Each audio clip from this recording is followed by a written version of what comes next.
आज हम बनैबा जलखिया दुकान भली खास्ता गुलगुला ऊपर क्रिस्पी क्रिस्पी भीतर एकदम नरम आईटा बनैबा एते सहज जे केही भी गोटे थर के बनै पारिबे।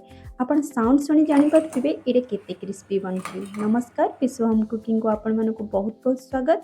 तो चलंतु रेसिपी को स्टार्ट करिबा। खास्ता गुलगुला बनैया पई प्रथमे मु एठी गोटे मिक्सिंग बाउल नेछि आ सेथिरे आमे दबा आटा गोटे कप।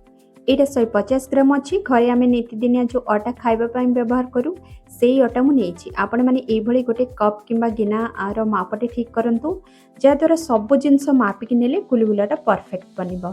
तापरे मुझे सेम कप्रे मापिक नहीं हाफ कप सुजी। यहाँ 80 ग्राम पाखापाखि अच्छी। आपण पाखरे मोटा पतला जहाँ भी सुजी अच्छी आपण ताको नहीं पारिबे। सुजी दबा द्वारा आमर गुलगुलाटा ऊपर क्रिस्पी बनी थाए। सब बेले मन रखिबे अटा जेतिक नेबे सुजी तार अधा नेबे। तापरे मुझे सेम कप्रे मापिक नहीं चीनी हाफ कप। मिठा आपण आपण हिसाब रे कम बेसी करि परिबे। मुझे सरुदाना वाला चीनी नहीं जोटा कि शीघ्र मेल्ट हो। आपण चाहिए चीनी को ग्राइंडिंग करिक मध्य नहीं पारिबे। गुलगुलार मेन जिनस जा बिना गुलगुला अधूरा बा फ्लेवरलेस सेटा दे दबा। एठी मु दउची गोटे चम्मच पान मधुरी दबा द्वारा गुलगुला रे गोटे बढ़िया फ्लेवर आस्थाए। गुलगुला फिका फिका न लगे पई एठी मु दउची हाफ चम्मच लूण आ फुला फुला बनिया पई एठी मु दउची अल्प टिके खाइबा सोडा। गुलगुला को खास्ता बनिया पई एठी मु दउची पाखापाखि 3 रु 4 बड़ चम्मच रिफाइन तेल। एबे आमे ए सब को हाथ रे भल भाबरे गोळे नबा। एमती करबा द्वारा आमे जो तेल देइथिले सेटा सुजी अटा सहित भल भाबरे मिसी जिवो। जेमिति दोकानी माने मिसांती सेमिति जदि पारुचंती दुई हाथ रे घसी घसी मिसांतु आपणको गुलगुलाटा आहुरी परफेक्ट बनिबो। आपण चाहिए एठी चीनी जगह रे गुड़ मध्य देई परिबे। एहको आमे भल भाबरे 3 रु 4 मिनिट मिसेइबा।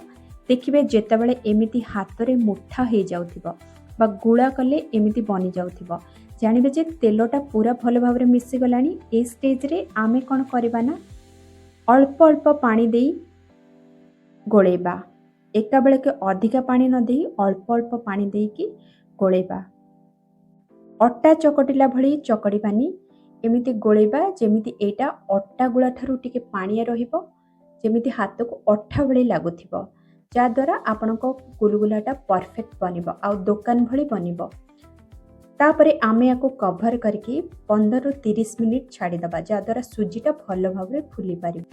20 मिनिट पर एठी मु कभर काढ़ी के देखौछि। देखंतु एटा केते भल भाव फुली जाइछि आ पूर्व अपेक्षा टिके काठुआ मध्य हो जाइछि। जदि आपनको बाय चांस पानी लागुछि तो आपण माने एठी अल्प सुजी देकी एडजस्ट करि परिबे।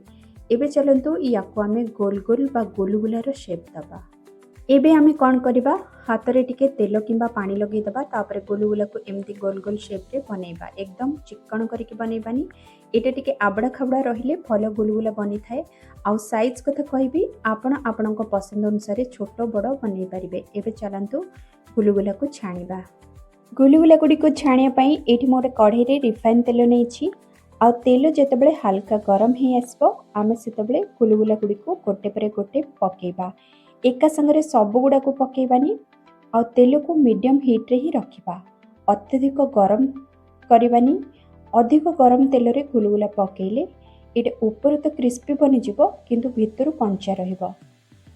तापरे गोटे रु 2 मिनिट गोटे साइड फ्राई हैला परे आमे ताको ओल्टे नबा आ आरपट फ्राई हबा को दबा। एटी गैस रो फ्लेम को लो टू मीडियम रे ही रखी कि छाणीबा जद्वारा गुलगुला क्रिस्पी और परफेक्ट बनिबो।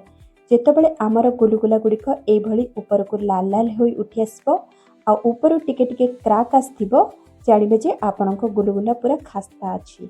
एमिति बनिले पूरा मार्केट गुलगुला भली लागिबो। देखो केते बढ़िया कलर आछि।